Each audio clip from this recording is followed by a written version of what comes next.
Bonjour à tous. Bienvenue dans la maison de Dieu. Amen. La maison de Dieu, ce n'est pas les murs, c'est vous et moi. Amen. Je suis vraiment content de vous voir ce matin, de voir des nouveaux visages, de voir des enfants. Il y a vraiment plein de vie ce matin. On se réjouit de vivre ce moment dans la présence de Dieu. Amen. Le Seigneur est présent parmi nous ce matin et on se réjouit de s'approcher de lui comme Asaph. Qui connaît Asaph? Asaph dans la Bible. Asaph, c'est l'une des personnes qui a écrit des psaumes, et notamment le psaume 73. C'était un chef de louange qui a été établi par David et qui, à un moment donné, va se poser des questions et se dit, mais pourquoi les méchants, c'est-à-dire ceux qui ne connaissent pas le Seigneur, sont mieux lotis que nous qui croyons en Dieu? Pourquoi ça se fait? Et il va se poser comme ça ces questions dans le psaume 73. Et finalement, il va réfléchir et se dire, en réalité, nous avons un privilège que ceux qui ne connaissent pas Dieu n'ont pas. Amen. C'est lequel? Ça dépend, il me dit Jean-Michel. Je crois que le privilège que nous avons, c'est de nous approcher de Dieu. Alléluia. Ce n'est pas tout le monde qui a accès à Dieu. Vous savez, Jésus a dit à certaines personnes dans son ministère que plusieurs ont voulu voir ce que vous voyez, ne l'ont pas vu, entendre ce que vous entendez, ne l'ont pas entendu. En réalité, c'est une grâce, un privilège d'être dans ce lieu pour ensemble nous approcher de Dieu. C'est ce qu'Asaph dira dans le psaume 73 au verset 28. Après réflexion, il dira, pour moi, m'approcher de Dieu, c'est mon bien. Je place mon refuge dans le Seigneur, l'Éternel, afin de raconter toutes ses œuvres. Pour moi, m'approcher de Dieu. J'aimerais qu'on réalise ensemble ce matin que nous approcher de Dieu, c'est un privilège. Est-ce qu'on peut se lever? On va l'accueillir, on va remettre aussi ce culte entre les mains du Saint-Esprit qui va nous conduire. Amen.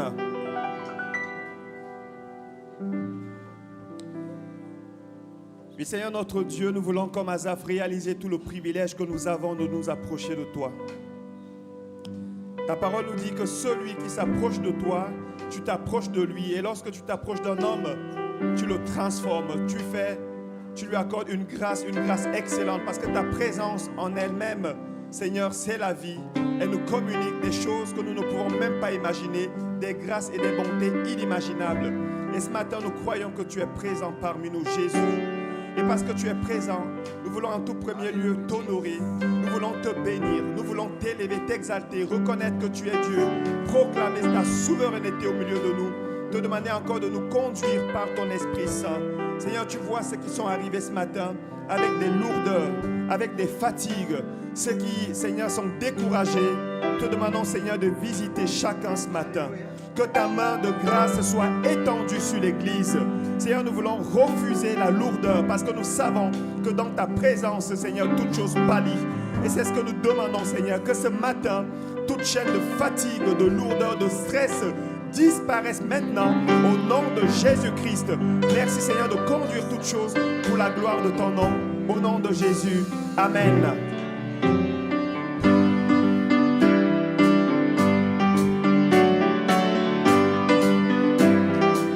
Bonjour à tous, on va louer le Seigneur ce matin.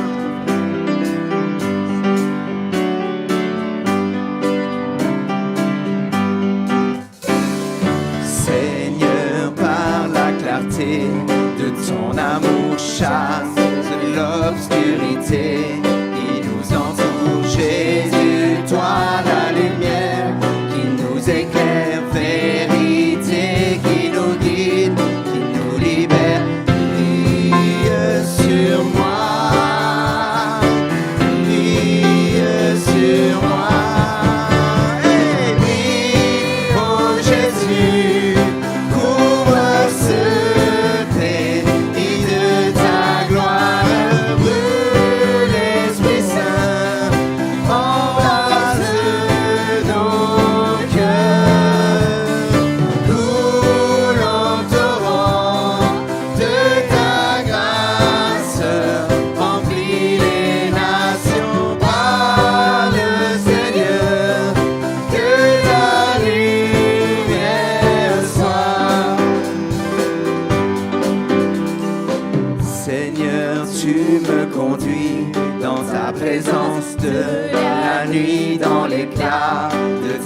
puissance, par ton sang, je prends part à ta sainteté. Sonde-moi les ténèbres, consume-les, brille sur moi, brille sur moi. Brille, oh Jésus, couvre ce pays de ta gloire, brûle l'Esprit Saint, embrase nos cœurs, coule en torrent de ta grâce, remplis les nations par le Seigneur, que ta lumière soit.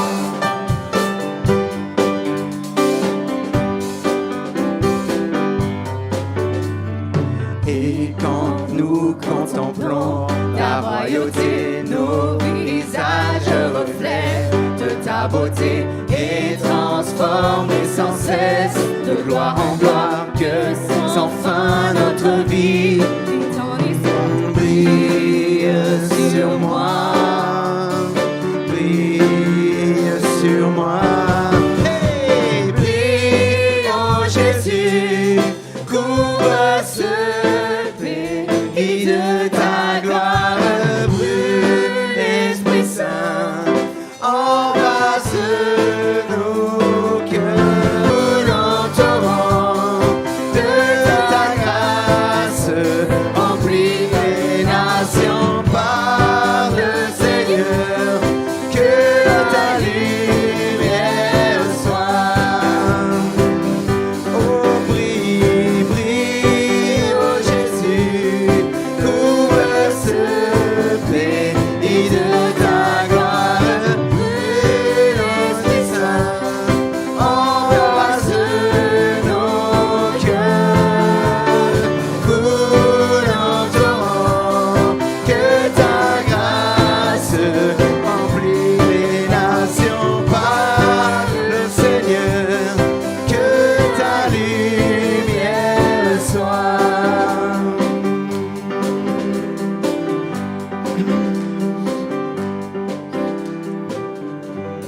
Alléluia. Est-ce qu'on peut acclamer Jésus ce matin? Seigneur, nous sommes venus t'offrir un sacrifice de louange. Oh, nos bouches qui confessent ton nom. Oui, Seigneur, tu es la lumière du monde. Alléluia. Celui qui me suit ne marchera pas dans les ténèbres, nous dit la Bible. Oh, Seigneur, quelle grâce d'être là ce matin. Oh, nous sommes venus, c'est pour tout te donner, Jésus.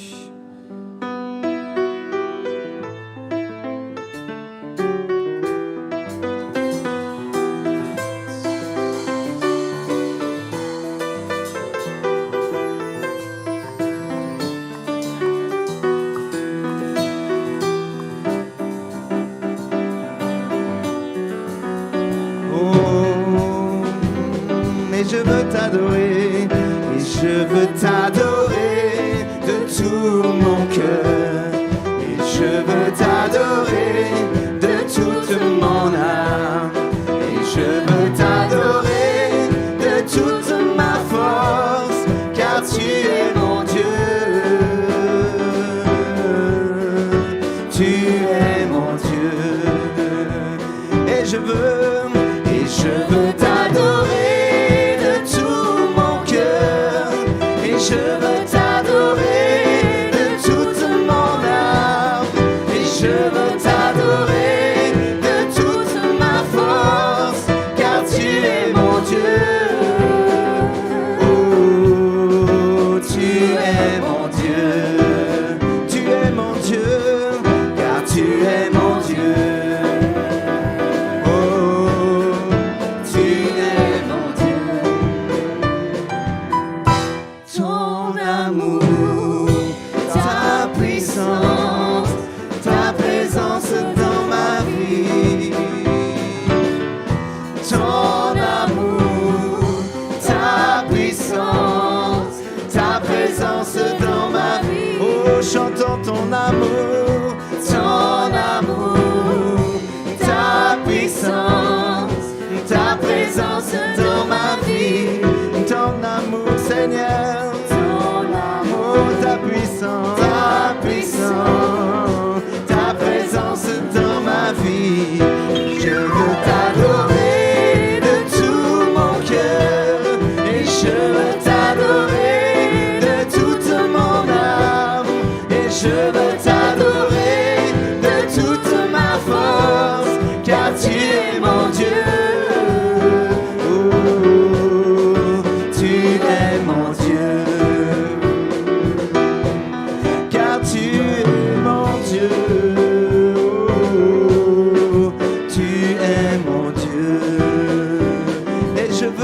t'adorer, je veux t'adorer de tout mon cœur. Et je veux t'adorer de toute mon âme. Et je veux t'adorer de toute ma force, car tu es mon Dieu. Tu es mon Dieu. Ton amour, ta puissance, ta présence dans ma vie. Ton amour, ta puissance, ta présence dans ma vie. Oui, ton amour, ta puissance, ta présence dans ma vie. Et je veux t'adorer de tout mon cœur. Et je veux t'adorer de toute mon âme. Et je veux t'adorer de toute ma force, car tu es mon Dieu. Tu es mon Dieu. Car tu es mon Dieu. Tu es mon Dieu.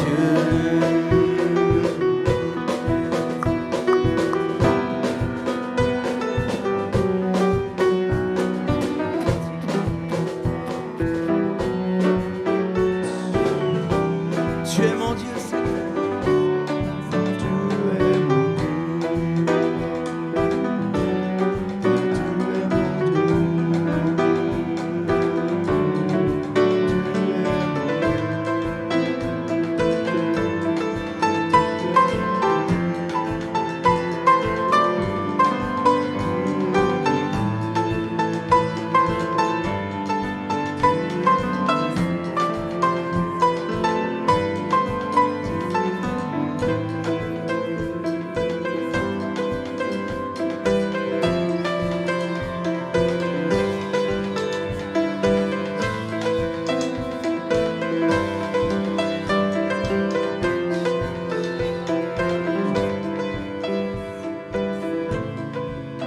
Sachez donc que c'est l'Éternel, ton Dieu, qui est Dieu. Ce Dieu fidèle garde son alliance et sa miséricorde jusqu'à la 1000e génération envers ceux qui l'aiment et qui observent ses commandements. Seigneur, merci pour cette miséricorde insondable, pour cet amour si extraordinaire. Un jour, nous avons pris cette décision de donner notre cœur à toi. Et Seigneur, cette alliance, elle est éternelle.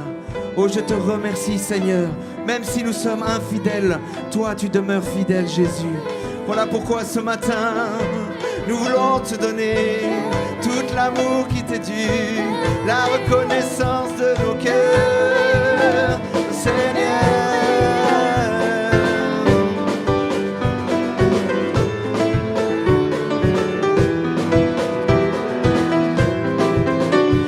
Je veux t'adorer, je veux t'adorer de tout mon cœur. Et je veux t'adorer de toute mon âme. Et je veux t'adorer de toute ma force, car tu es mon Dieu. Oh, tu es mon Dieu. Et je veux t'adorer de tout mon cœur. Et je veux t'adorer de toute mon âme. Et je veux t'adorer de toute ma force, car tu es mon Dieu. Tu es mon Dieu. Alléluia, alléluia.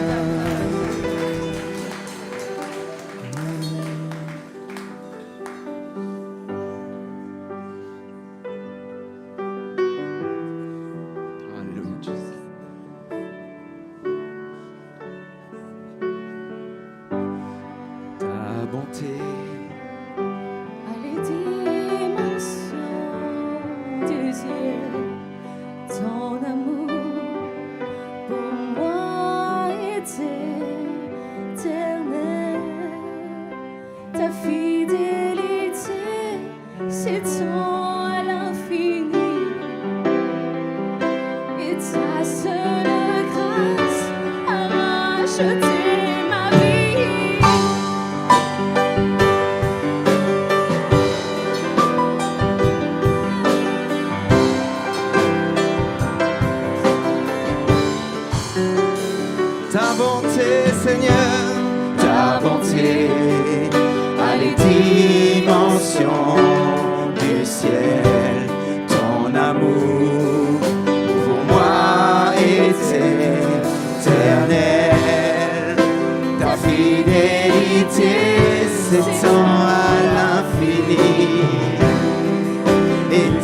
seule grâce a racheté ma vie.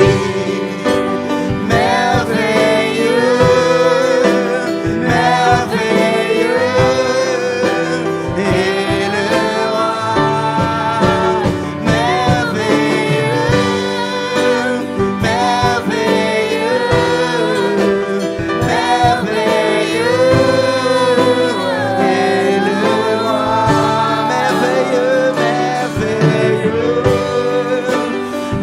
merveilleux, merveilleux est le roi. Merveilleux, merveilleux, merveilleux est le roi de gloire.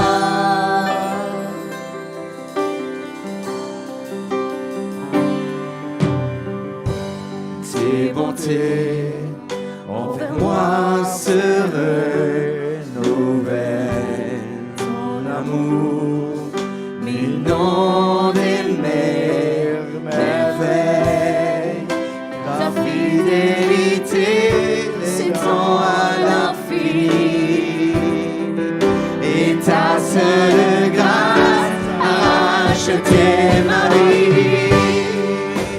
Merveilleux, merveilleux est le roi. Merveilleux, merveilleux, merveilleux est le roi de gloire.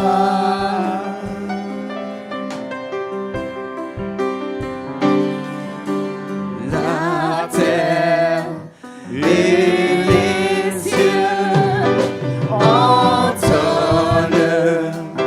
ce chant de gloire. La terre et les cieux entonnent ce chant de gloire. La terre et les cieux entonnent ce chant de gloire. La terre et les cieux entonnent ce chant merveilleux, merveilleux, merveilleux est le roi. Merveilleux, merveilleux, merveilleux est le roi de gloire.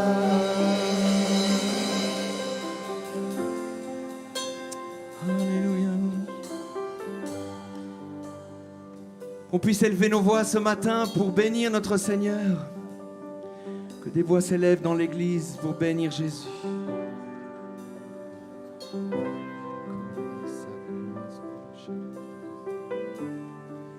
Tu es merveilleux.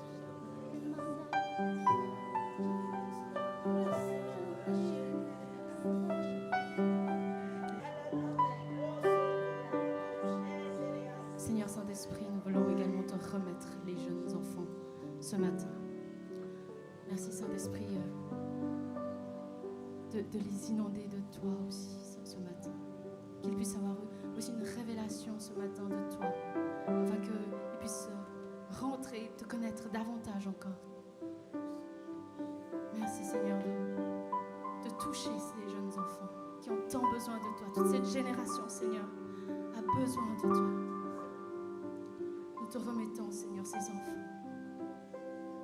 Merci, Saint-Esprit, de l'œuvre que tu accomplis, Seigneur, aussi dans les adultes qui les dirigent, les catéchètes.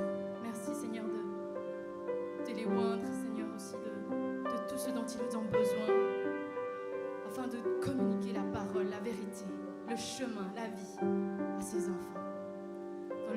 Jésus. Amen. Les enfants, vous pouvez rejoindre l'école du dimanche. On va rester dans cette attitude d'adoration et de louange. Reçois ma reconnaissance, Jésus. Ma reconnaissance pour la croix. Ma reconnaissance, Jésus, pour ta venue, ton amour, ton salut. Tu n'as pas attendu que je vienne à toi, mais tu as revêtu notre humanité. Tu n'as pas attendu que je crie vers toi, c'est toi qui m'as appelé le premier. Reçois ma reconnaissance, Jésus, ma reconnaissance pour la croix, ma reconnaissance, Jésus, pour ta venue, ton amour, ton salut, ma reconnaissance, ma reconnaissance, Jésus, ma reconnaissance pour la croix, ma reconnaissance, Jésus, pour ta venue, ton amour, ton salut, ton amour, ton salut, ton amour, ton salut, ton amour, ton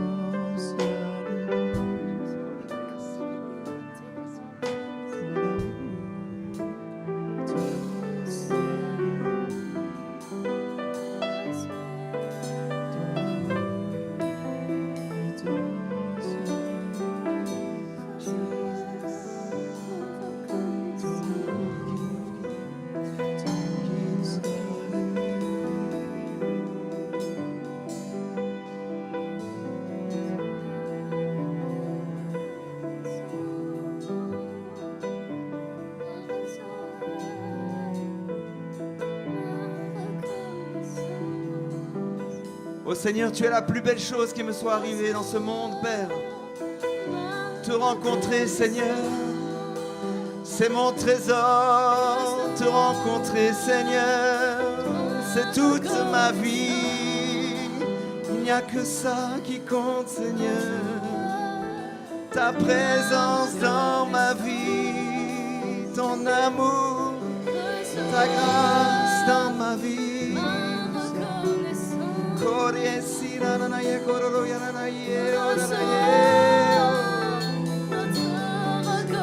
Seigneur, il n'y a que toi, Seigneur.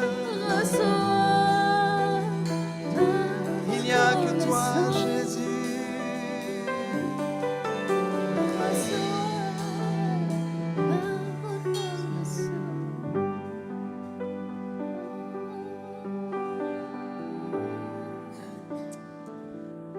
Me voici pour louer, me voici à tes pieds, me voici pour dire tu es mon Dieu, car tout en toi est beauté, Tout en toi est grande, tout en toi est merveilleux pour moi. Et me voici pour louer, me voici à tes pieds, me voici pour dire tu es mon Dieu, car tout en toi est beauté, tout en toi est grande, tout en toi est merveilleux pour moi. Lumière du monde, venue dans l'obscurité, tu m'ouvres les yeux et je vois tant de beauté que mon cœur ému t'adore. Je sais que ma vie est en toi.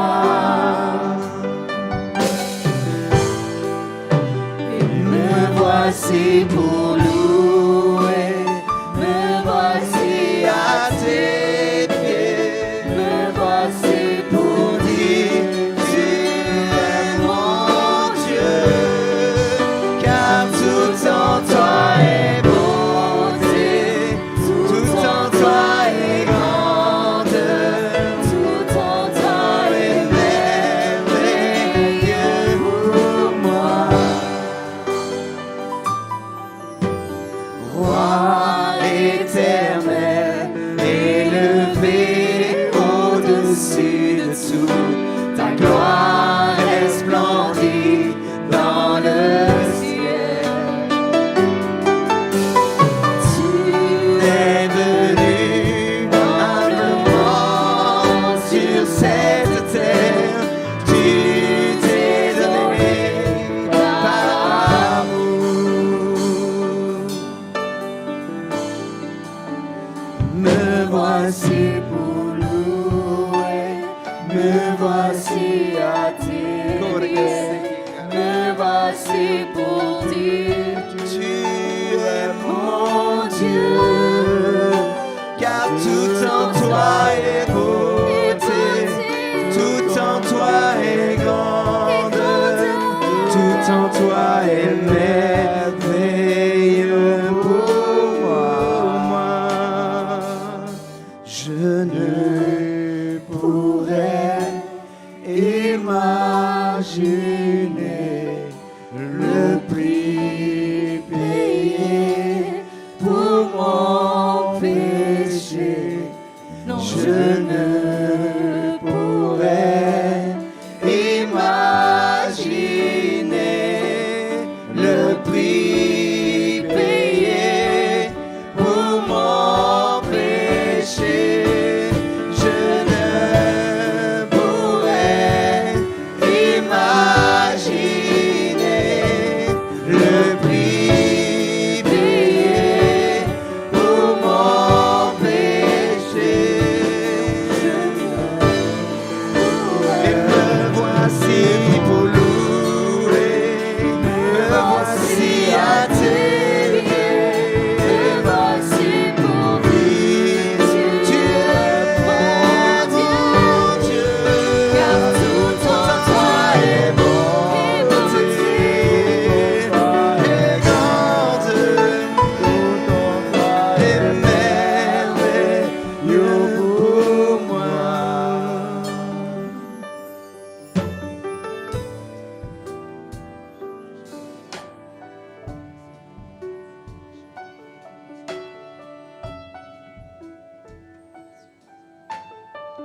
Oui, Seigneur, tout en toi est merveilleux, tout en toi est bonté, tout en toi est amour. Tu es l'essence même de l'amour.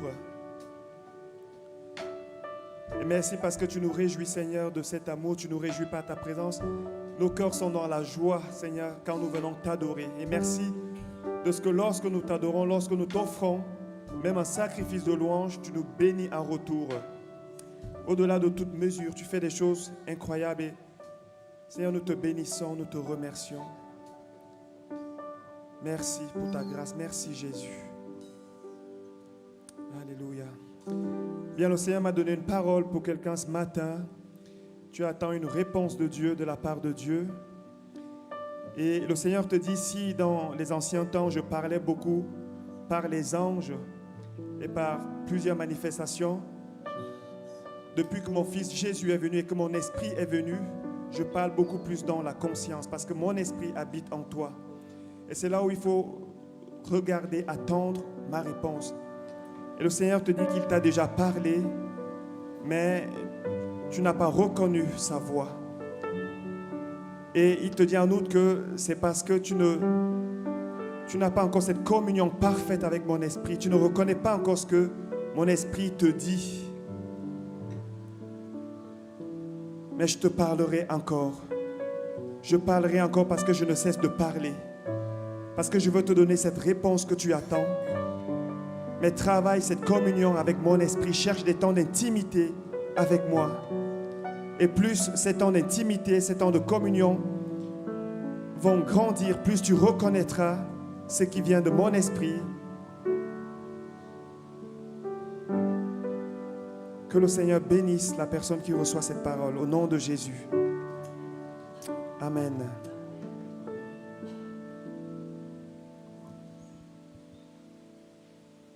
Amen. Amen. Amen. Soyez bénis. Ça fait du bien de louer le Seigneur, n'est-ce pas? Même dans la chaleur. Ce qu'on essaie de mettre comme ça 2 ventilateurs, on va peut-être mettre plus. Mais n'arrêtons pas de louer le Seigneur, de l'adorer, parce qu'il est digne de louange en tout temps. Alléluia. Parce que lui, il est bon en tout temps. Il ne sommeille ni ne dort. Ce matin, nous avons la grâce d'avoir notre sœur Monica, que je vais appeler, à me rejoindre, qui va prêcher. En tout cas, depuis que je suis là, dans cette église, c'est la première fois qu'elle vient prêcher sur la chair. On est une église pour tous, une église qui reconnaît les talents et les dons que Dieu a mis en chacun, homme ou femme. Vous savez, le Saint-Esprit a été répandu sur toute chair. Alléluia. Et donc, on est content de la voir ce matin. On va prier pour elle, comme on l'a souvent fait pour toutes les nouvelles personnes qui viennent prêcher ici.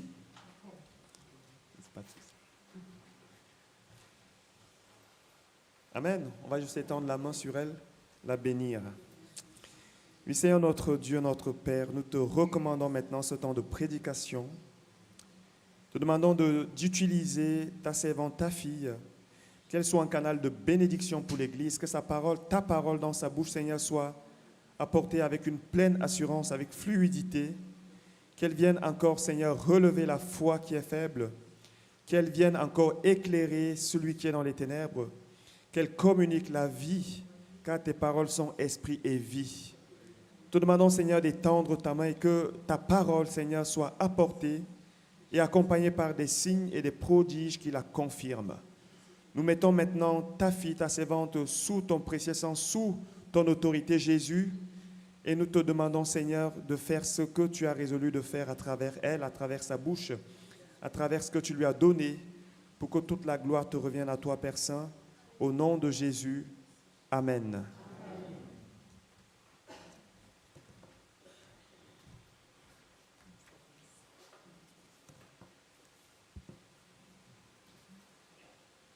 Bonjour à tous.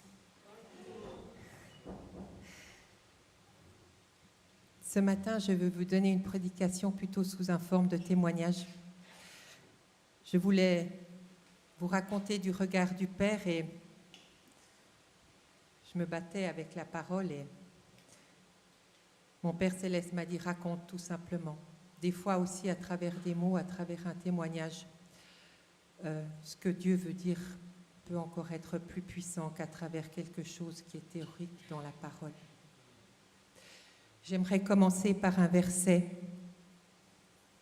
« Quand je n'étais qu'une masse informe, tes yeux me voyaient et sur ton livre étaient inscrits tous les jours qui m'étaient destinés, avant qu'aucun d'eux n'existe.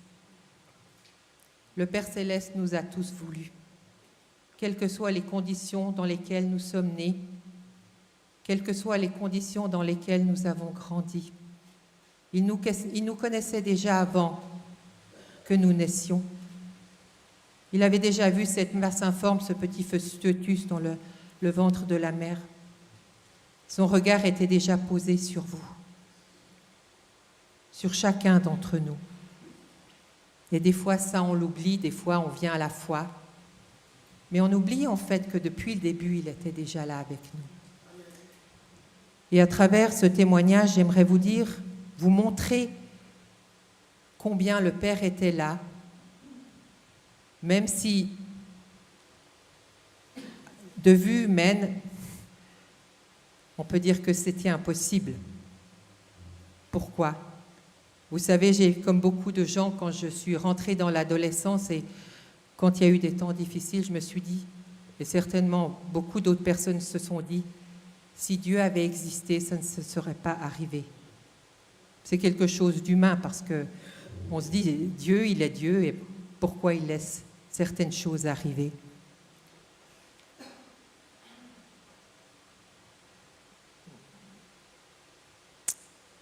Je suis née d'une mère biologique et d'un père que je n'ai jamais connu.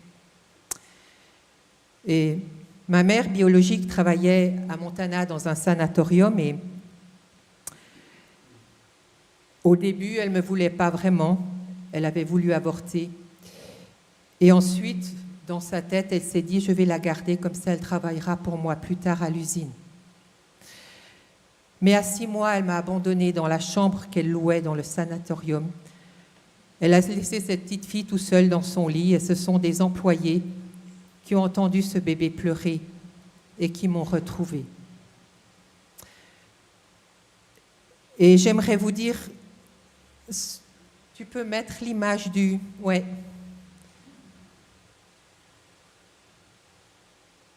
Voilà.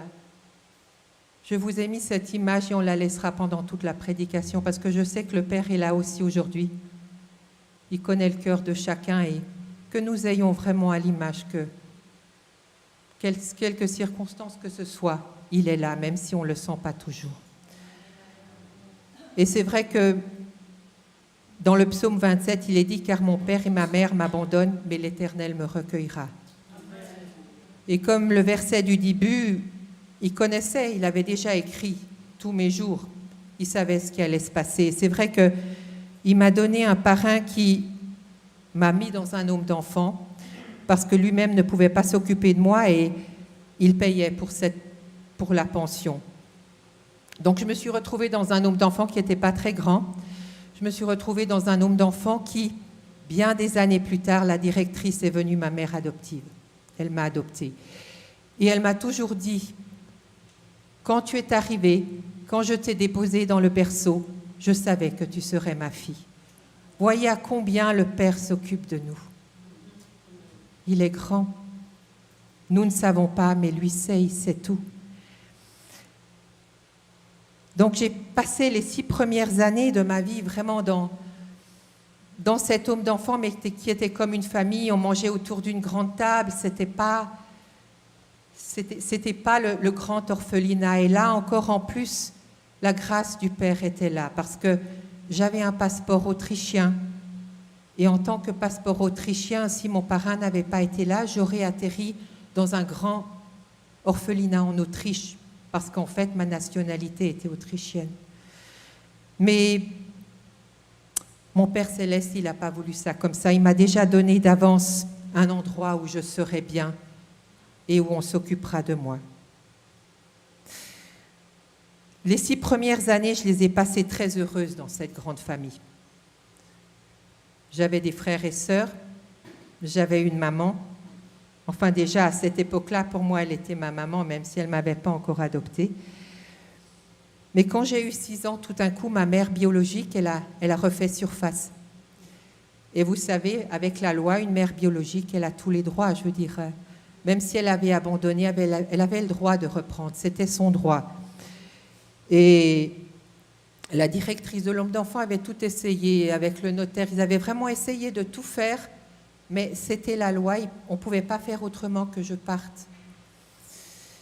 Et vous savez, dans mon cœur de petite fille, je me suis dit, ben oui, j'étais déchirée de devoir partir. C'était une immense déchirure parce qu'en fait, ma mère biologique, je ne la connaissais pas. Je l'avais perdue à 6 mois. Comment je pouvais connaître cette femme? Oups. Voilà que ça s'en va aussi. Je ne pouvais pas la connaître. Donc, mon cœur était vraiment déchiré parce que je me dis où j'allais aller. Et ma mère biologique m'a dit, oui, mais tu vas avoir un papa, on va être une famille. Et vous savez, dans un cœur d'enfant de 6 ans, ben, chouette, je vais quand même avoir une famille. Mais malheureusement, quand je suis arrivée en Allemagne, parce qu'elle habitait en Allemagne à cette époque avec son mari, ma vie d'enfant fut complètement brisée d'un seul coup. Mon beau-père était une personne pédophile, c'est-à-dire une personne qui est plus attirée par les enfants que par les adultes. Il était pédophile, il était alcoolique, il abusait de moi et il était tout aussi violent avec sa femme. Donc j'ai grandi dans une atmosphère que je ne comprenais pas, que je ne réalisais pas pourquoi j'avais dû quitter là où j'avais été bien. J'avais eu une espérance qui s'est brisée parce que ce n'est pas ce que j'avais imaginé. Mais vous savez, même dans des moments comme ça, c'est seulement bien après que j'ai réalisé que Dieu était avec moi. Dieu est particulièrement avec un enfant, surtout dans une situation comme ça. Il pleure avec l'enfant, il souffre avec l'enfant. Parce que les enfants, ils appartiennent à Dieu. Et ce qui se passait, c'était pas voulu de Dieu, c'était le péché de l'homme, c'était la chair de l'homme qui poussait à faire ça. Mais une fois de plus, le regard du Père était sur moi, parce que même si ma mère adoptive d'aujourd'hui ne connaissait pas encore le Seigneur l'a utilisé, il a mis dans son cœur que quelque chose n'allait pas. Et elle a pu rentrer en contact avec ma mère biologique. Elle lui a expliqué ce qui se passait, parce que vous savez, une femme qui est comme ça, écrasée par son mari, elle n'a pas la force d'agir elle-même. Elle subit aussi. Et souvent, j'ai entendu par la suite, oui, mais pourquoi la maman n'a pas fait ceci ou n'a pas fait cela? Non. Une femme qui vit vraiment dans une violence, dans une manipulation puissante, elle est incapable d'agir. Donc, j'en veux pas à ma maman, j'en veux pas à ma mère biologique, parce qu'elle était dans la même situation que moi. Elle avait aussi espéré fonder une famille, elle avait aussi espéré me donner une famille. Mais malheureusement, ça a été tout autrement.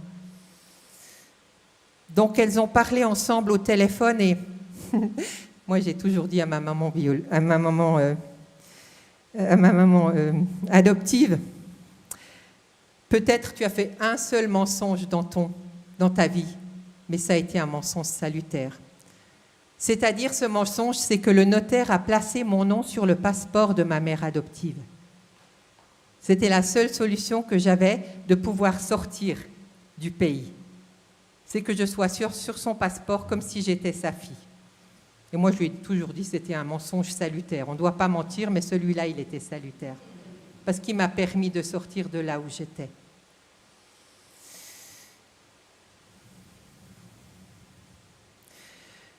Donc nous sommes partis en cachette à cause de la violence de mon père. Mais il nous a retrouvés à l'aéroport. Et vous savez, le Seigneur, il guérit, mais il y a des images qui restent, qui ne font plus mal aujourd'hui, mais qui restent. Et j'ai toujours cette image de mon beau-père. Nous devions monter un escalator pour arriver là au départ. Et il était en bas de l'escalier. Et il m'a regardé, il m'a dit, « Si tu parles, je te tue. » J'avais 7 ans à cette époque-là. Et croyez-moi que ces mots-là sont restés. C'était des mots de mort, ils sont restés très, très longtemps dans mon cœur et dans ma vie. ils ont imprégné, ils ont gouverné une bonne partie de ma vie. Parce que c'est comme ça, quelqu'un qui est manipulateur, il réussit à dire des mots qui vont tenir la personne. Si Dieu n'enlève pas ça, la personne, elle reste dans ça. Alors évidemment, j'ai retrouvé la Suisse, j'ai retrouvé l'homme d'enfant, mais je n'étais plus la même. C'était une petite fille de 7 ans qui avait un psychisme qui était totalement détruit. Parce qu'une enfant de 7 ans, elle n'a pas à vivre ces choses-là. Ce n'est pas fait pour une enfant. Ça appartient aux adultes et dans de bonnes conditions, dans les conditions dans lesquelles Dieu le veut. Donc, j'ai grandi, oui. Bon, ma mère est allée une fois chez moi avec la psychologue, mais la psychologue, la réponse a été, elle est irrécupérable. C'est fort, elle est irrécupérable, on ne peut plus rien faire avec elle.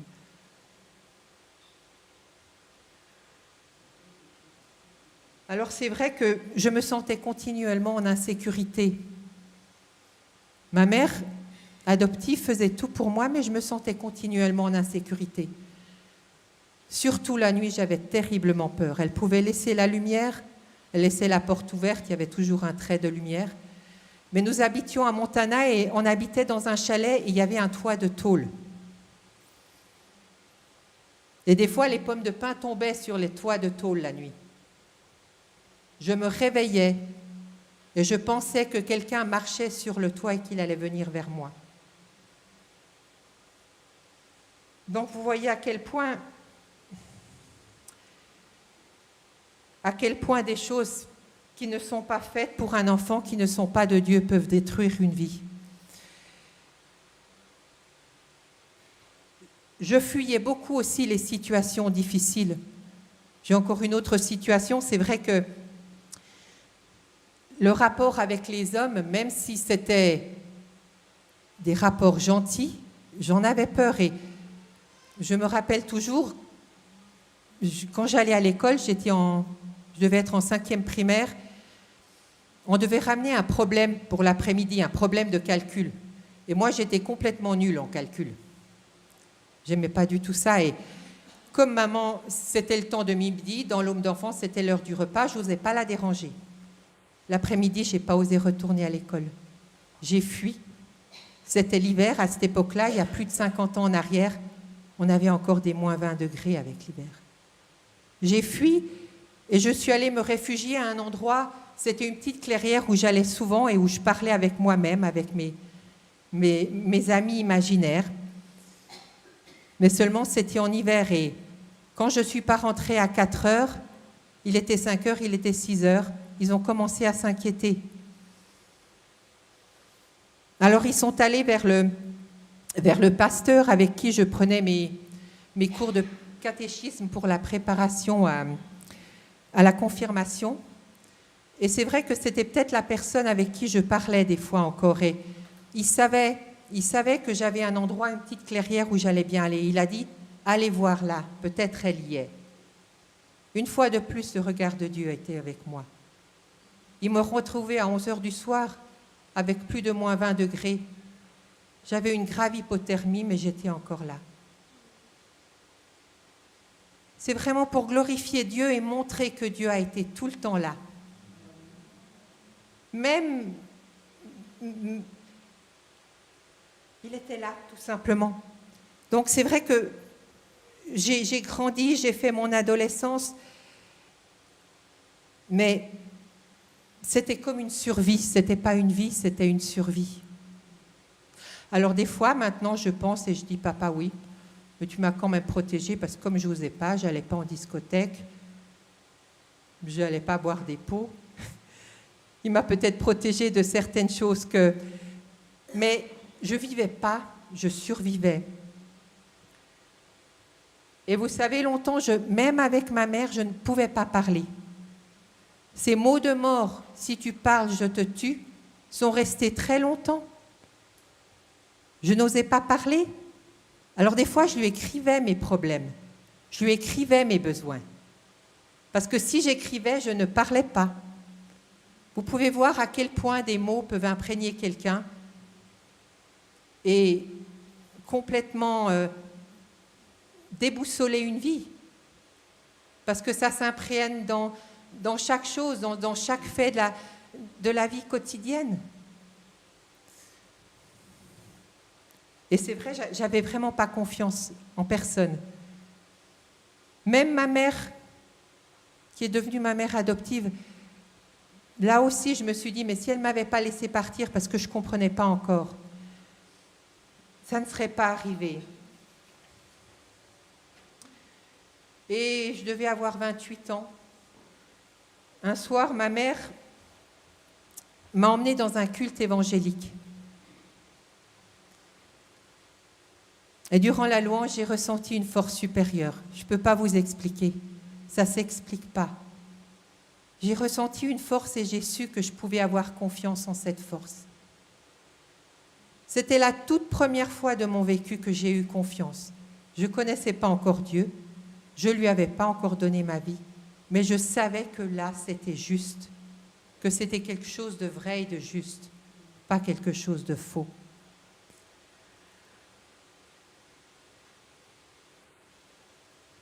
Et c'était un culte du soir et le soir même, j'ai donné ma vie à Jésus-Christ. Et vous savez, aujourd'hui encore, toujours la première personne vers qui je vais, c'est mon Père Céleste. C'est avec lui que je vais parler d'abord. Parce que j'ai confiance en lui. Même si nous sommes avec le Seigneur, nous sommes des êtres humains et nous pouvons blesser, nous pouvons dire des choses que nous ne voulons pas dire. Et c'est vrai que pour moi, ma confiance, elle est toujours en Dieu d'abord. Parce que je sais que lui, il est vrai, il est juste. Et là, je ne me trompe pas. Alors, j'ai vécu environ les 16 premières années de ma conversion. Je l'ai vécu, oui. J'ai servi le Seigneur. Je lui disais que je l'aimais de tout mon cœur. Mais étonnamment, il n'y avait jamais une joie qui était pleine. J'étais avec lui, mais sans qu'il y avait une plénitude. Et c'est vrai que plus d'une fois, les prédications sur le Père, c'est quelque chose qui me... Ça me dérangeait. Je n'arrivais pas. Et c'est là qu'on... Vous savez, quelqu'un qui n'a pas eu une bonne image du Père Céleste, il ne va pas pouvoir mettre, ou très difficilement, la bonne image sur le Père Céleste. Parce que on va comparer, et puis on va rejeter le Père. On peut aimer Dieu, et en même temps on peut rejeter le Père. C'est pas une question, c'est une question parce qu'il y a le mot Père, et pour certaines personnes, le mot Père, il va évoquer un mauvais souvenir. Donc la personne, elle ne va pas vraiment le prendre, elle ne va pas vraiment avoir cette image du Père Céleste.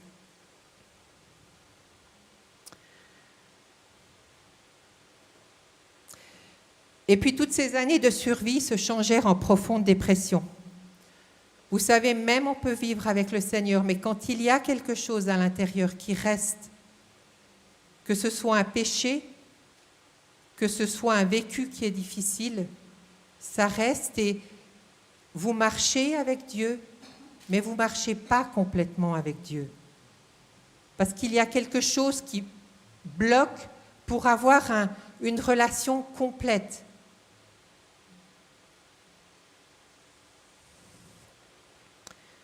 Et puis, il y a eu un jour où un événement a déclenché un souvenir très douloureux qui me poussa au suicide. Vous savez, le suicide, ce n'est pas quelque chose que l'on prévoit. Quand vraiment vous êtes très mal, ça vient et vous ne remarquez même pas. Il y a des tentatives de suicide, un appel au secours, mais quand vraiment c'est très mal, ça se passe et on ne réalise pas. On est dans notre corps est dans une situation où il ne réagit plus comme il devrait réagir. Et je me suis réveillée aux soins intensifs.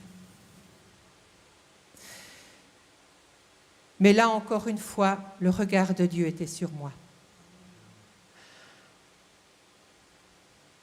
Vous savez, Dieu n'a pas un regard accusateur sur nous. Il n'accuse pas, c'est l'ennemi qui accuse. Le regard du Père, c'est un regard qui est rempli d'amour pour son enfant. Et un enfant qui a de la valeur à ses yeux. Donc le Père, il n'a pas voulu me laisser dans cette situation de mort qui était très proche. Et une fois de plus, il a mis dans le cœur de quelqu'un qui n'était pas chrétien, c'était une amie très proche, que quelque chose n'allait pas. Elle a insisté en téléphonant. Je ne répondais pas. Elle me connaissait et elle savait que c'est pas normal. Elle a appelé la police en disant voilà la situation, et la police a dit c'est bon que vous l'avez fait parce que nous allons voir. Et ils ont défoncé la porte, ils m'ont retrouvée et c'est comme ça que j'ai pu être sauvée. C'est vraiment pour vous dire que le regard est toujours là. Il est continuellement là. Dans n'importe lesquelles de vos situations où on pense qu'il n'y a plus d'espoir, le regard de Dieu est là. Et si votre cœur est vraiment à lui, vous êtes son enfant, il ne vous lâchera pas. Il ne vous lâche pas, il vous aime, il ne vous lâche pas.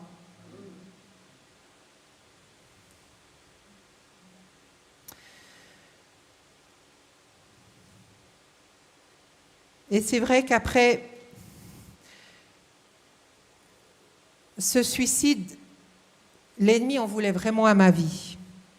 C'était vraiment devenu difficile, ça a vraiment été, je pense, une bataille dans les lieux célestes entre mon Père céleste et l'ennemi qui voulait me garder pour lui. Donc j'ai fait souvent des séjours à l'hôpital pour ma propre sécurité. Parce que vous savez, il y avait des situations où, quand un enfant vit des choses pareilles, pour se protéger, c'est comme s'il se dissociait. Et quand j'ai revécu ces choses, mon corps faisait la même chose. Donc je pouvais traverser une route sans être là, c'est-à-dire que je ne voyais pas la voiture. Et donc on m'a protégée.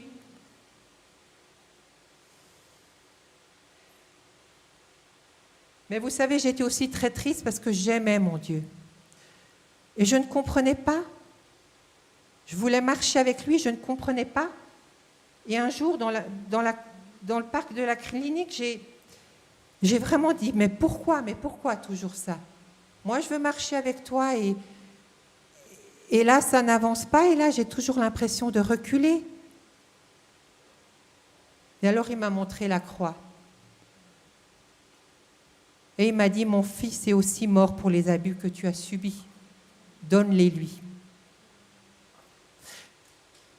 Là, c'est aussi une situation, souvent, des fois, on n'ose pas donner les choses. En tout cas, pour moi, j'ai pas osé donner parce que, pour moi, Jésus était tellement saint, il était tellement pur, il était tellement sans tache, que moi, je ne pouvais pas lui donner quelque chose de si sale, de si laid, de si mauvais.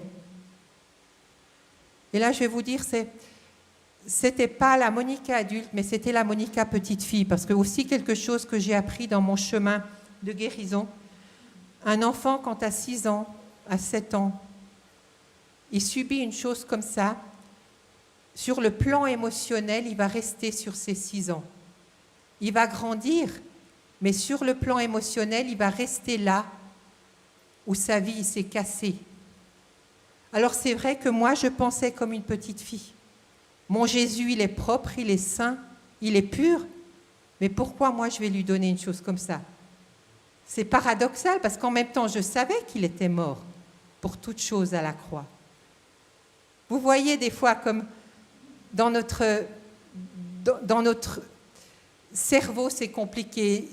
Dieu est tellement merveilleux, il nous a fait tellement parfaits, mais des fois, on est très compliqué dans nos cerveaux. Et moi, j'étais restée à ce point-là, donc je ne pouvais pas donner. Je savais qu'il avait tout pris, mais en même temps, ça, je ne pouvais pas lui donner parce qu'il était trop pur, il était trop beau, il était trop... Il était tout, mais sauf ça. Alors voyez à combien l'amour de Dieu est grand, d'avoir pris des choses comme ça. Et c'est la même chose en sens inverse. Quelqu'un qui a fait un crime, quelqu'un qui a fait quelque chose de très mal, mais là aussi Dieu, il attend que donne-le-moi, va à Jésus. J'ai pas souvenir entièrement, mais si vous connaissez la croix et le poignard de Wilkerson, quand Nicky Cruz, il était rentré dans cette salle et qu'il voulait faire du mal, en fait, ils étaient arrivés, Wilkerson travaillait beaucoup avec les jeunes des rues et ce Nicky, un jour, il est rentré avec un poignard et en fait, il voulait faire du mal. Et David Wilkerson lui a dit, tu peux, je ne sais plus exactement, mais en tout cas, si tu coupes, tu peux couper Jésus en 1000 morceaux. Chacun de ces morceaux t'aimera. Chacun. Donc, que nous ayons subi ou que nous fassons subir, Dieu a le même amour. Il attend qu'une chose, c'est que la personne vienne.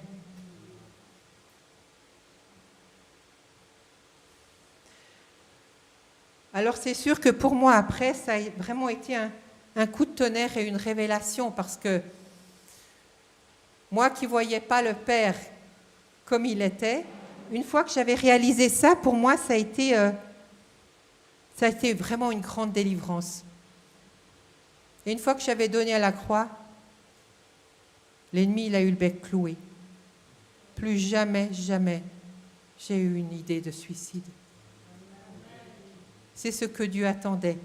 Il m'avait délivré de cette parole de mort que mon beau-père m'avait dit, si tu parles, je te tue. Amen. Et là, j'ai parlé au Père. J'ai dit, je dépose tout à la croix. Amen. Tout. Et ça a cloué le bec à l'ennemi. Il n'avait plus aucune force. C'était terminé pour lui. Mais en même temps, vous savez, quand il y a un vécu comme ça, il y a aussi un travail. Des fois, pour ça que je dis toujours, Dieu a son temps, toutes choses. Des fois, on veut faire quelque chose et ce n'est pas le moment. Mon parcours, eh bien, il a été long, mais à aucun moment, Dieu s'est éloigné de moi et à aucun moment, je me suis éloignée de Dieu. C'était un parcours avec lui, lui le savait, lui m'a emmené sur ce parcours avec des gens qui étaient compétents, des professionnels qui étaient compétents pour déconstruire tous ces murs que je m'étais construits. Et c'est vrai qu'à ce moment-là, ma relation a vraiment grandi avec Dieu. Ça a tout changé. C'était plus comme les 16 années précédentes où je servais Dieu, je voulais lui faire plaisir. Non. Il y a une relation d'amour qui s'est installée entre nous. Une relation d'amour entre le père et la fille et le père. Je m'étais rendu compte que longtemps, j'avais fonctionné en sens unique. Seigneur, je t'aime. Seigneur, je fais pour toi. Mais toi, tu ne t'approches pas de moi. Et c'est possible. On peut peut-être pas se l'imaginer, mais c'est possible. C'est possible qu'on fasse tout pour lui, dans le service, mais qu'en même temps, on se laisse pas aimer de lui. Parce qu'on a l'idée, il a tout fait, donc je le sers. Oui, il a tout accompli. Mais il a accompli ça pourquoi? Dieu, la seule idée qu'il avait en donnant ses fils, c'était de retrouver la relation qu'il avait eue avec Adam et Ève au Jardin d'Éden. C'était ça le désir profond du Père. C'était de retrouver la relation avec ses enfants. Et la seule solution qu'il a eue, c'était de donner son fils qui paye pour nous. Mais le but, c'est que le Père veut avoir une relation avec nous.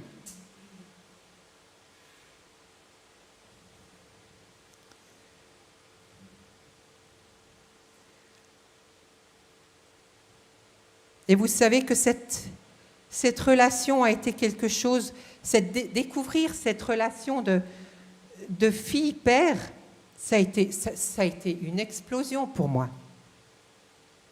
Peut-être les gens qui ont eu un père, qui ont eu une famille où tout était, entre guillemets, parfait, ne peuvent pas réaliser.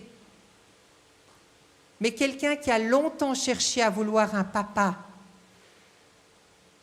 quand on réalise ça, c'est une véritable explosion. J'ai un père. Et en plus, un père qui est pur et qui est amour. Mais c'était tout pour moi. C'était tout. Et vous savez, souvent, j'ai dit en donnant mon témoignage, Dieu m'a donné une mère adoptive et il est mon père adoptif. J'ai une famille, mais une famille que Dieu a donnée, pas ce que le monde voulait me donner.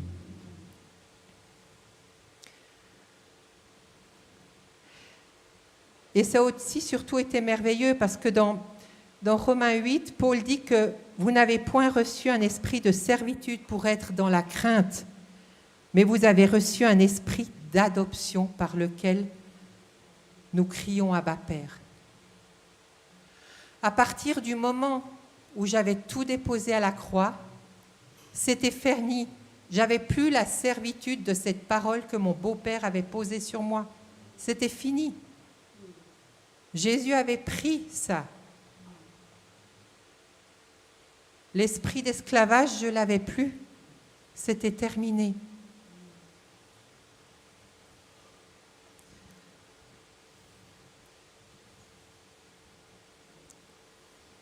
Oui, et surtout, ce qui était puissant pour moi, c'était que mon Père céleste est pur. J'ai vécu tellement longtemps dans ma vie avec l'image d'un Père qui était sale. Et avoir un Père céleste qui est pur, qui est parfait, qui veut que du bien pour moi, c'est quelque chose de tellement merveilleux. Quoi qu'il ait pu se passer dans vos vies, ce Père, il vous aime tout autant qu'il m'aime. Et il a de la patience. Et vous savez, il a un temps pour chacun. Des fois, on veut faire les choses vite. Mais non, lui, il connaît nos cœurs. Il sait. Par exemple, pour moi, il sait que j'ai fait beaucoup de chemin seul avec lui. Je ne voulais personne d'autre. J'étais dans la situation où j'étais seule avec mon beau-père et ça, Dieu le savait, et il m'a repris dans cette situation, mais avec lui, pour me montrer que ça pouvait être tout autrement, que l'amour du Père pouvait être là différemment et que c'était un vrai amour.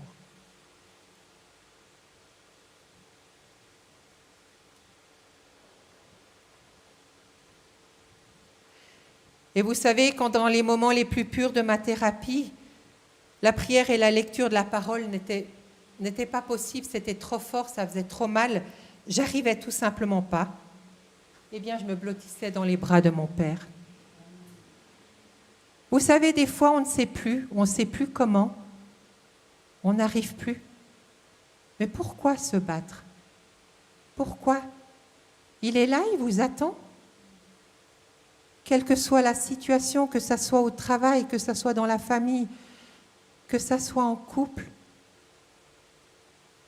S'il y a des moments difficiles, eh bien, allez tout simplement vers lui. Mettez-vous dans une pièce seule avec lui. Et laissez-le qu'il vous fasse ressentir son amour. Il n'y a pas besoin de dire grand-chose, il n'y a pas besoin de parler. Il y a juste besoin de sentir qu'il est là, parce qu'il est là. Il a un regard qui ne nous lâche pas, jamais. Même dans les pires situations. Même dans les situations où on pense là, je n'ai pas d'issue. Non. Avec Dieu, il y a toujours une issue.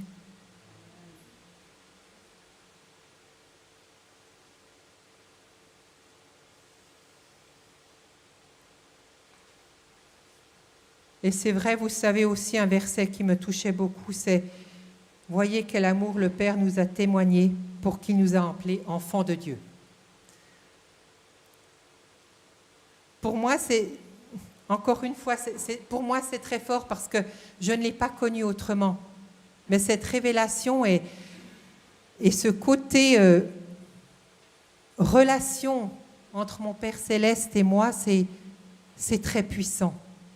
Parce qu'une fois que je l'ai découvert, j'ai compris que là, j'avais tout. Je n'avais pas besoin d'aller chercher plus loin.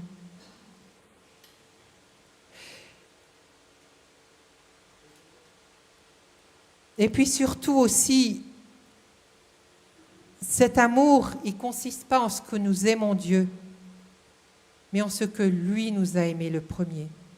Souvent, même dans notre vie de chrétien, on fait. Mais non.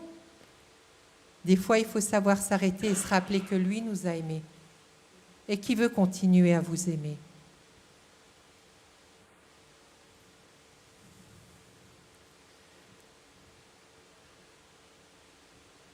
Et vous savez, il est arrivé un jour où j'ai regardé le chemin parcouru et où j'ai que pu glorifier mon Père Céleste. Vous savez, il ne vous donne pas toujours tout de suite. C'est bien souvent après que vous voyez ce qu'il a fait pour vous. Quand on est dedans, on ne voit pas forcément. Quand on est dans une situation difficile, on ne voit pas forcément, on est juste là et puis on dit mais je ne sais plus comment. Mais après, plus tard, quand on regarde à nouveau, on voit tout ce qu'il a fait, comment il a agi. Et c'est vrai qu'il avait vraiment tout préparé à l'avance, comme nous avons lu au début. Sur ton livre étaient inscrits les jours qui m'étaient destinés. Vous savez, Dieu a des temps pour nous, mais son temps à lui, il n'y a pas de temps. Dieu voit tout en même temps, le passé, le présent et l'avenir. Il voit tout. Donc il sait déjà ce que vous aurez demain, après-demain, sans que vous le sachiez, mais lui, il l'a déjà préparé. Et surtout, son amour est déjà prêt pour ces situations qui seront peut-être difficiles à venir.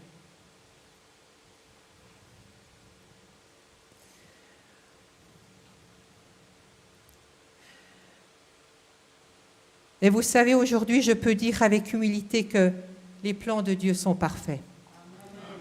Humainement, on dirait non.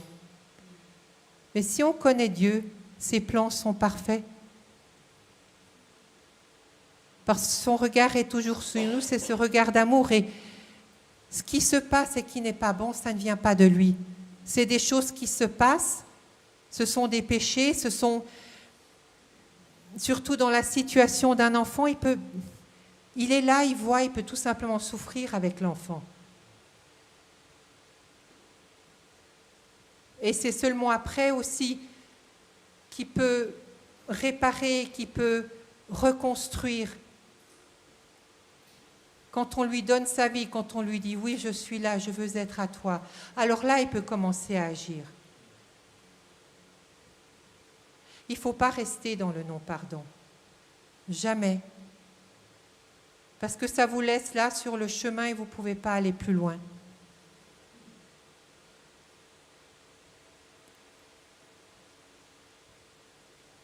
Vous savez, quand quelqu'un a fait une chose pareille, sans Dieu, on n'arriverait pas à pardonner. Parce que c'est quelque chose qui est tellement horrible. C'est quelque chose qui est tellement pas naturel. Que sans Dieu, une personne peut rester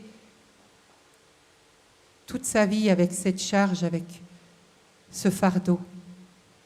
Il n'y a qu'un seul endroit où ça peut être délivré, c'est à la croix de Jésus. Il n'y a qu'un seul endroit où ça peut être délivré, c'est quand on réalise et qu'on vit l'amour du Père.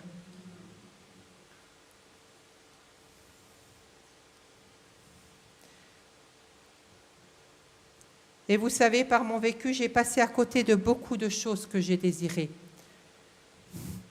Dans l'autre enfant, quand j'étais petite, je me réservais toujours tous les bébés pour leur donner les biberons. On m'avait toujours dit, tu as un cœur maternel. Eh bien non, ça n'a pas été comme ça parce que mon vécu n'a pas permis que je puisse donner de l'amour à un homme, que je puisse fonder une famille.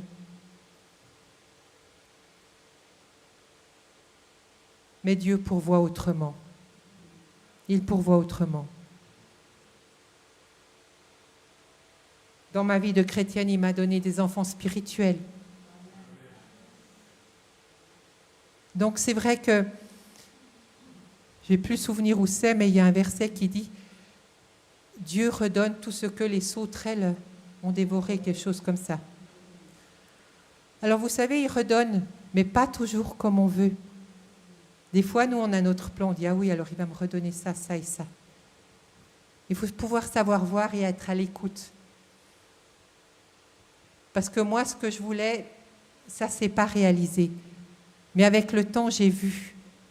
Et vous savez, l'autre jour, j'ai été tellement touchée parce que Gloria venait vers moi, elle me prend dans ses bras, elle me dit « Maman Monica, vous ne pouvez pas savoir à quel point ça m'a touchée. » Parce que Dieu me montre qu'il me donne d'autres enfants. Pas ce que j'ai voulu comme moi j'ai voulu, mais il me donne d'autres enfants. Et ces 2 mots, ça m'a tellement touchée. Et j'ai dit merci Seigneur, parce que tu connais ton cœur, tu connais mon cœur et tu pourvois.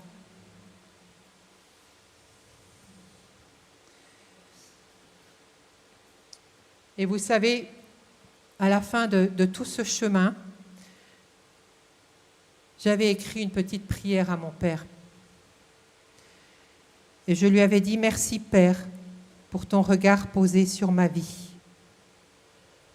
Dès ma conception, ton cœur m'a désiré. Tes mains posées sur moi m'ont gardé sur mon chemin. » Là, une fois de plus, il m'a gardé. Il dit qu'il ne faut pas regarder aux circonstances. Les circonstances, elles sont souvent pas voulues de Dieu. Mais il nous garde quand même. Mon cœur tressaille d'une joie profonde en me souvenant de tout ce que tu as accompli dans la douceur de ton amour. Alors où que vous soyez aujourd'hui, quoi que vous ayez vécu, Dieu est là. Et c'était vraiment mon cœur ce matin de vous donner le regard du Père. Parce que le regard du Père, il est partout. Il est même dans les situations difficiles. Il était même sur cette petite fille qui était à un endroit où elle ne devait pas être. Mais la vie et les humains ont fait qu'elle s'est retrouvée là. Alors ne désespérez pas. Il m'a fallu beaucoup de temps. Mais vous savez, aujourd'hui, 33 ans après ma conversion, j'ai toujours encore cette même confiance en Dieu. Parce que c'est la première personne où j'ai vraiment su faire confiance. Et cette confiance, elle n'est jamais partie. Jamais. Elle est toujours encore là aujourd'hui. Alors ne désespérez pas. Dieu a ses temps, il connaît vos cœurs. Des fois, on veut faire quelque chose et puis, non. Il n'est ni un Dieu accusateur, il ne va pas vous accuser que vous avancez lentement, lui. Il ne va pas vous accuser que peut-être vous répétez la même chose alors que vous ne le voulez pas, mais parce qu'il connaît vos cœurs et il sait. Et il vous accompagnera jusqu'au bout. L'important, c'est que vous soyez avec lui, que vous ne perdez pas la vision du Père, que vous ne perdez pas la vision de Jésus à la croix. C'est ça qu'il faut garder dans votre cœur. Le reste, c'est le Père qui le fait pour vous. Amen. J'appelle les musiciens.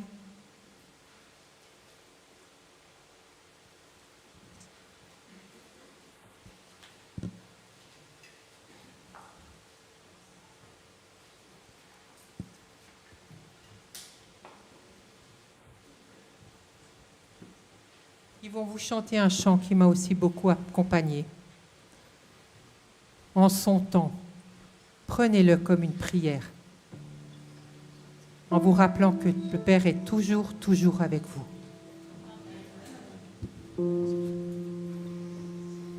Après ce qu'on vient d'entendre, je propose peut-être si on peut fermer les yeux un petit moment et puis s'abandonner dans les bras du Père. Amen. Quelles que soient nos vies, nos situations. Et après, on chantera ce chant.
en son temps. Seigneur Jésus, je te prie, montre-moi que dans ma vie, tu fais tout ce que tu dis en son temps. En son temps. En son temps. Ce que Dieu fait est parfait en son temps. Seigneur Jésus, je te prie, montre-moi que dans ma vie, tu fais tout ce que tu dis en son temps. En ton temps. En ton temps. Ce que tu fais est parfait en ton temps. Seigneur, j'ai toute ma vie, qu'elle soit dès aujourd'hui, pour toi une mélodie en ton temps. Seigneur, Seigneur, prends toute ma vie, qu'elle soit dès aujourd'hui, pour toi une mélodie en ton temps.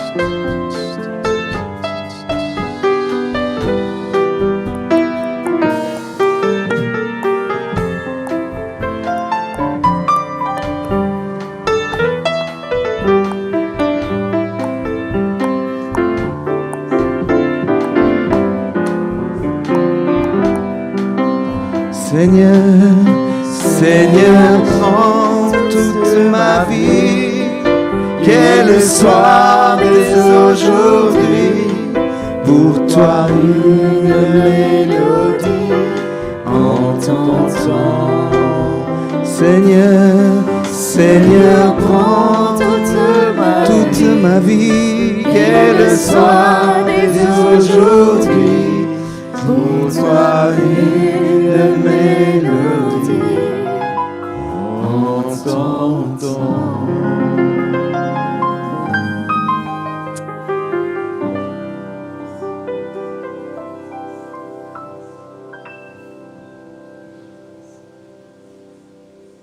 Père céleste, je prie ta bénédiction de Père, ta bénédiction de Père sur chacune des personnes ici présentes. Qu'elles puissent, Seigneur, vraiment avoir la révélation de ce Père céleste que l'on ne voit pas mais qui est si présent. Que tu puisses, Seigneur, Père, toi qui connais chaque cœur, venir toucher, guérir, relever, restaurer, au rythme de chacun, au temps de chacun. Et Père, je te prie que dans les difficultés les plus profondes, que ce soit la maladie, que ce soit un deuil, que ce soit un divorce, que ce soit... Oh, tu sais tellement, Père, que là, tu sois chaque fois présent et que la personne puisse savoir que tu es avec elle. Qu'elle puisse venir se blottir dans tes bras d'amour quand elle ne sait plus et tout simplement savoir que c'est toi qui agis. Viens, Père, avec ton esprit de Père, à travers les rangées, viens toucher. Je te le demande dans le nom tout-puissant de Jésus. Amen.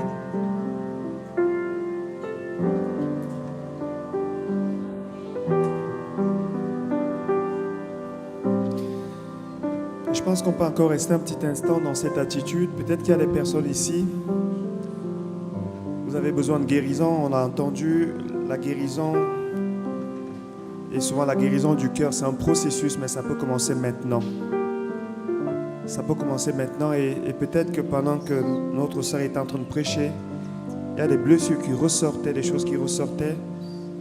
Et comme on l'a entendu, on peut les déposer à la croix parce que la croix de Jésus, elle est toujours disponible pour chacun de nous. Eh bien, si c'est votre cas, on va simplement prier ensemble.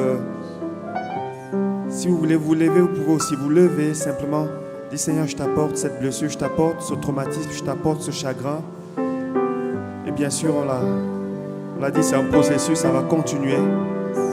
Et peut-être que vous êtes là, vous avez manqué d'amour, d'affection. Vous avez peut-être une carence dans ce domaine. Eh bien, je crois que l'amour de Dieu est aussi disponible ce matin pour guérir, pour remplir nos cœurs. Amen. Amen. Alléluia. On peut se lever. On se lève. On est dans la présence de Dieu. Il est là, il est disponible. Son esprit est là pour nous faire du bien. Seigneur notre Père, notre Dieu, merci Merci Jésus parce que tu nous as dit que tu vas vers ton Père après ta résurrection, vers ton Père qui est notre Père et vers ton Dieu qui est notre Dieu. Et tu nous montres que le Dieu est avant tout notre Père. Et pas n'importe quel papa, un Père rempli d'amour. Ce matin, Seigneur, tu vois ceux qui ont manqué d'amour paternel. Tu vois ceux qui ont des carences, Seigneur, et te demandons de venir encore arroser les cœurs ce matin. Nous ne voulons pas nous priver de ta grâce. Nous savons qu'elle est disponible et ce matin particulièrement. Parce que lorsque tu parles, tu accomplis aussi ce que tu dis. Et merci pour cette onction qui est là pour commencer quelque chose. Pour certains, pour continuer avec d'autres. Mais nous savons qu'elle est là, Seigneur, ce matin. Alors remplis, Seigneur, nos cœurs de ton amour. Que cet amour vienne encore guérir les manques affectifs, les blessures intérieures, des choses que nous n'osons pas dire, des choses même que nous ignorons, mais qui sont là et qui nous amènent dans un dysfonctionnement. Seigneur, ce matin, nous te demandons de faire encore ton œuvre dans nos cœurs. Touche encore, Seigneur. Guéris encore. Lave, purifie, sanctifie. Relève, restaure encore. Fais ton œuvre ce matin, Seigneur. Et dans la suite, continue, Seigneur. Continue à nous parler, continue à nous interpeller. Continue à te manifester comme tu sais le faire avec chacun d'entre nous. Nous reconnaissons que tu nous as parlé ce matin. Tu nous as parlé d'amour, tu nous as parlé de relation entre un père et son enfant. Et nous voulons, Seigneur, accepter cet amour et t'aimer en retour. Au nom de Jésus. Amen.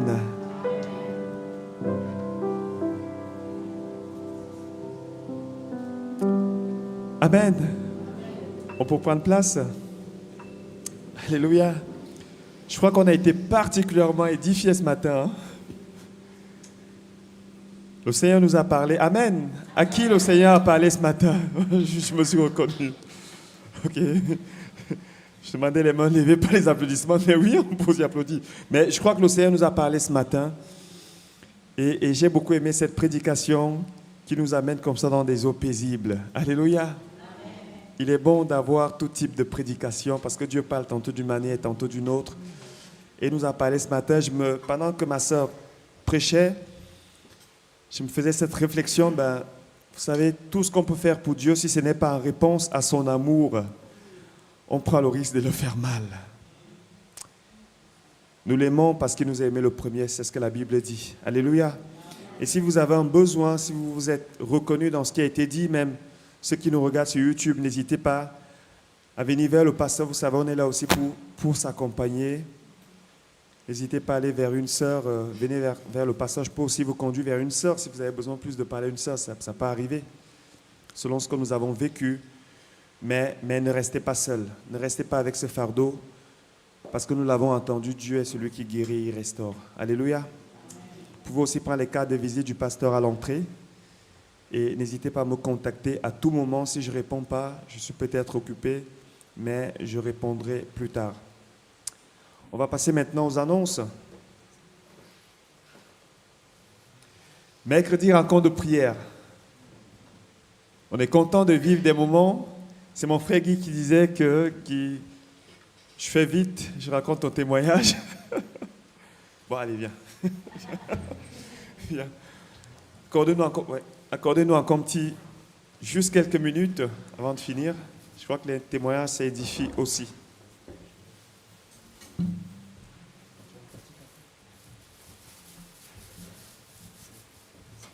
Ah ouais, on est un petit groupe qui nous réunissons là le mercredi, mais Dieu est là, et puis il fait des miracles.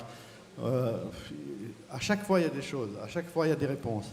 Dieu répond aux prières. Amen. Et quand on est 3 ou 4 réunis ensemble, il est là et il nous écoute, il nous entend, il répond. Moi, ça faisait plus d'une année, enfin l'année passée j'avais déjà ça, souvent mal au côté gauche. Je fais un travail de maçonnerie assez physique. Et puis j'allais sans arrêt voir l'ostéopathe. Donc j'allais une semaine, la semaine d'après j'avais mal. Alors je restais un petit peu comme ça parce que je ne vais pas y être souvent. Ça a duré depuis l'année passée. Et puis après la réunion, c'est comme ça ici chaque fois. Thomas a dit maintenant on prie pour des besoins pour ça peut être pour des sujets spéciaux qu'il y a dans le monde, pour l'Église, pour la marche de l'Église, pour chacun d'entre nous, pour qu'on soit édifié et tout. Et à la fin, il y a un temps pour les sujets personnels. Si vous venez, vous allez pouvoir profiter de ça aussi. Et puis là, dans ce sujet personnel, j'ai donc dit, ben voilà, j'ai levé la main, ben voilà, moi j'ai ça. Et puis, ça fait tout le temps que ça dure, je vais chez l'ostéopathe, tout ça. Vous savez, je pense à ceux qui connaissent un peu la Bible, cette vieille femme qui allait voir tous les médecins, qui a dépensé tous ses sous, et elle était toujours avec cette perte de sang. Elle n'avait rien, ça a duré des années. Et un jour, elle a rencontré Jésus. Ah, ce jour-là, c'était fini, elle a été guérie. Et c'est ce qui s'est passé pour moi. J'ai rencontré Jésus il y a longtemps, mais mercredi, il y a 15 jours environ, j'étais là et puis j'ai dit, hop, allez, je vais quand même demander aussi. Parce que je sais que Jésus, quand on est réunis plusieurs, 3 ou 4 ensemble, on prie ensemble, on s'accorde, il agit. Et puis, effectivement, eh bien, depuis, c'est fini, quoi. Je fais toujours, j'ai encore la semaine passée coulé un grand dallage en béton. C'est nickel, quoi. Mon dos est... Voilà, Jésus. Moi, je vous encourage à venir le mercredi. Amen. Franchement. Alléluia. Alors venez le mercredi, vous savez, on prie. Je ne peux pas apporter tous les témoignages, mais toutes les personnes pour lesquelles on a prié pour un emploi, elles ont eu leur emploi. Dieu fait des miracles, il fait grâce et il le fait par amour, comme on l'a entendu ce matin. On Fire, vendredi 1er juillet à 19h30, partage et détente au lac. Waouh, ils vont être gâtés, hein. Donc si vous êtes jeune, la tranche d'âge, c'est quel âge, Mélissa? 14 à 20. Donc, Mélissa, tu peux te lever, s'il te plaît, c'est la responsable du groupe de jeunes. Si vous avez un jeune et vous aimeriez qu'il assiste à ces soirées, n'hésitez pas à donner son contact à Mélissa. 14, 20 ans. Jean-Michel, tu es disqualifié. Enfin, toi et moi. On va aller ailleurs. C'est mon ami. Je t'aime, Jean-Michel, tu le sais. Tous les samedis, fondement de la foi en vue du baptême. Si vous avez besoin d'approfondir vos connaissances sur les bases bibliques, n'hésitez pas à venir tous les samedis, ici même à 14h. Voilà, on va passer maintenant aux offrandes, s'il n'y a plus d'annonces. Et pendant qu'on passe dans les rangs pour recueillir l'offrande, j'aimerais juste savoir s'il y a des nouvelles personnes qui nous ont rejoints ce matin pour la première fois. On veut juste vous bénir encore plus. C'est tout. Priez pour vous. Si vous êtes une nouvelle personne qui nous a rejoints, ma sœur, comment tu t'appelles? Tu peux te lever, s'il te plaît? Comment tu t'appelles? Adélaïde. Mon frère aussi? Comment tu t'appelles? Arnaud, est-ce que tu peux te lever, s'il te plaît? Moi, juste prier pour les nouvelles personnes. S'il y a une autre personne qui est là, elle peut simplement se lever, on va encore vous bénir. On a pris l'habitude ici de bénir les personnes qui viennent pour la première fois. On croit que Dieu peut donner une grâce supplémentaire si on lui demande. Amen. Et puis si vous nous regardez aussi sur la chaîne YouTube, c'est aussi pour vous cette bénédiction. On peut simplement étendre nos mains Seigneur notre Dieu, nous voulons te remercier, te remettre maintenant Adélaïde et Arnaud. Nous croyons que c'est toi qui diriges les pas des justes. Et si ce matin tu les as conduits ici, c'est pour certainement qu'ils entendent, Seigneur, ce que tu avais à dire, ce que tu avais à communiquer. Nous savons que tu as communiqué au-delà même de ce que nous avons demandé, au-delà même de ce que nous avons pu apporter. Ton esprit a fait quelque chose de particulier, mais nous savons que tu es un Dieu qui donne sans réserve, alors nous demandons. Tu as dit demander, alors nous demandons pour Arnaud, nous demandons pour Adélaïde, nous demandons une grâce supplémentaire sur leur vie. Tu connais les questions qu'ils peuvent se poser, tu connais, Seigneur, leurs défis. Tu connais, Seigneur, les choses qui les tracassent. Nous voulons simplement, dans l'unité, Seigneur, te demander d'agir, de faire grâce. Te le demandons au nom de Jésus et nous les bénissons dans ce même nom. Amen. Amen. Soyez les bienvenus. Ici, c'est une église pour tous. Oui, on peut les acclamer, les accueillir chaleureusement. Alléluia. On est une église pour tous. On accueille tout le monde. On a cette église qui est représentée au ciel avec plusieurs langues. J'étais content ce matin. Pour la première fois, j'ai entendu quelqu'un louer en lingala ce matin. J'ai dit, ah, Seigneur, tu es vraiment là. Alléluia. Et donc, si vous voulez le faire en portugais, en anglais, n'hésitez pas. Soyez moins long, mais on peut le faire. Amen. C'est une église pour tous. Voilà, on va prier pour l'offrande et ensuite, on va terminer avec la bénédiction finale. Jean-Michel, est-ce que tu veux prier pour l'offrande? Tu veux prier pour l'offrande?